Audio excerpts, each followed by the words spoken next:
Hello বন্ধুরা, কেমন আছেন? আশা করছি ভালো আছেন। আজ আপনাদের জানাবো পেঁপে নিয়ে কিছু তথ্য।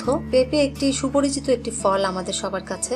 এই পেঁপে কিন্তু খাওয়া খুবই ভালো, আবার খারাপ। আপনাদের রিকোয়েস্ট করব, যারা এখনো চ্যানেলটি সাবস্ক্রাইব করেননি দয়া করে সাবস্ক্রাইব করুন এবং বেল বাটনটি ক্লিক করে রাখুন, যেন প্রত্যেকটি নতুন ভিডিওর নোটিফিকেশন আপনি পেয়ে যান। ভিউয়ার্স, চলুন আমরা মূল আলোচনায় ফিরে যাই। পেটের জন্য ভালো, খেতেও বেশ। কাঁচা পেঁপের তরকারি কিংবা শুধুই পাকা পেঁপে খেতে খুবই মজা। তবে এই ফল কিছু ক্ষেত্রে ক্ষতিও করতে পারে। পেঁপেতে রয়েছে ব্যাকটেরিয়া ও ছত্রাক রোধী গুণাবলী, আবার ডেঙ্গু জ্বর রোধে কার্যকর। পেঁপে গাছের পাতা, এসব তথ্য পুষ্টি বিজ্ঞানে স্বীকৃত।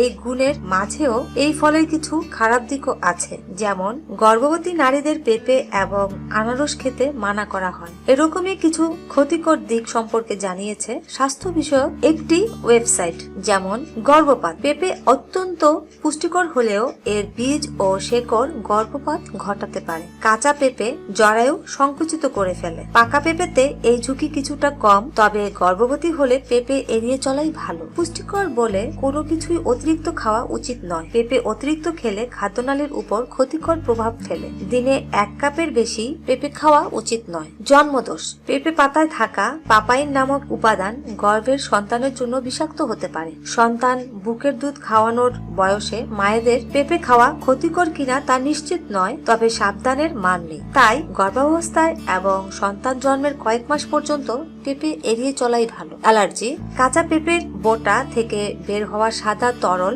চামড়ায় অ্যালার্জির সৃষ্টি করতে পারে। রক্তে শর্করার পরিমাণ, পেঁপে রক্তে শর্করার পরিমাণ কমায়, তাই যারা রক্তচাপ নিয়ন্ত্রণের ঔষধ খান তাদের জন্য পেঁপে বিপজ্জনক হতে পারে। প্রজনন ক্ষমতা কমাতে পারে, পেঁপের বীজের নির্যাস পুরুষের প্রজনন ক্ষমতা কমাতে সক্ষম। বীর্যে শুক্রাণুর সংখ্যা কমাতে এবং শুক্রাণুর নড়াচড়ার ক্ষমতা কমার পেছনেও দায়ী হতে পারে এই পেঁপে। তাই বন্ধুরা, সাবধান, বুঝে শুনে এই ফলটি গ্রহণ করবেন।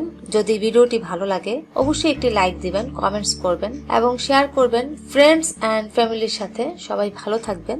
ধন্যবাদ।